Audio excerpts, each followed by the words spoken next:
Assalamualaikum warahmatullahi wabarakatuh. Perkenalkan, nama saya Lala Aprilia dengan NIM 057881507.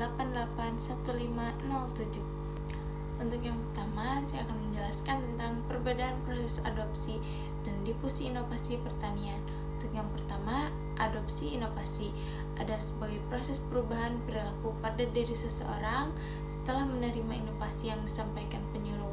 Bukan cuma sekadar tahu, namun juga diterapkan dengan benar. Contohnya ketika seorang petani padi mengetahui penggunaan varietas unggul yang baru setelah mendapatkan informasi, lalu mencoba di sebagian lahannya, lalu menerapkan varietas unggul tersebut di seluruh sawahnya. Yang kedua ada difusi inovasi, adalah proses penyebaran dan penerapan inovasi dari satu petani ke petani lainnya, sehingga jumlah petani dalam sistem sosial tersebut yang mengadopsi inovasi menjadi semakin banyak. Contohnya ketika ada seorang petani yang berhasil menggunakan varietas unggul, lalu menceritakan kepada petani lainnya, lalu petani lainnya ikut menggunakan varietas unggul tersebut. Yang kedua yaitu upaya penyuluh untuk mempercepat proses difusi inovasi. Yang pertama ada meningkatkan penyebaran inovasi. Yang kedua, meningkatkan intensitas kunjungan lapangan.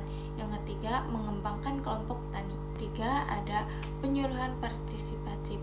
Dapat disebut partisipatif karena petani tidak hanya menjadi penerima informasi, tetapi juga terlibat secara aktif dalam seluruh proses penyuluhan, mulai dari identifikasi masalah, perencanaan, pelaksanaan, hingga evaluasi kegiatan. Penyuluh dan petani bekerja sama sebagai partner yang setara. Karakteristik penyuluhan partisipatif yaitu yang pertama berpusat pada petani, yang kedua berpartisipasi aktif dalam masyarakat, yang ketiga menghargai pengetahuan dan tradisi lokal. Dengan pendekatan sistem latihan dan kunjungan dengan pendekatan partisipatif. Dalam aspek tujuan, sistem latihan dan kunjungan yaitu tujuannya meningkatkan produksi dan mempercepat penyebaran teknologi yang direkomendasikan pemerintah, sedangkan pendekatan partisipatif yaitu tujuannya memberdayakan petani agar mampu memecahkan masalah dan mengambil keputusan secara mandiri. Lalu dari aspek sasaran, dalam sistem latihan dan kunjungan, petani kontak dan kelompok tani sebagai penerima teknologi, sedangkan dengan pendekatan partisipatif yaitu seluruh petani dan masyarakat tani sebagai mitra pembangunan.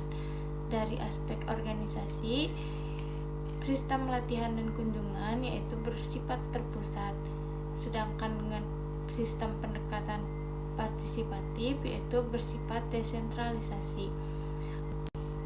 Lalu dalam aspek metode, sistem latihan dan kunjungan melakukan latihan rutin menyeluruh, sedangkan sistem partisipatif yaitu dengan cara diskusi kelompok. Lalu dalam aspek peran penyuluh, sistem latihan dan kunjungan yaitu sebagai instruktur, pengajar, dan penyampai teknologi. Dalam sistem partisipatif yaitu sebagai fasilitator, pendamping, mediator,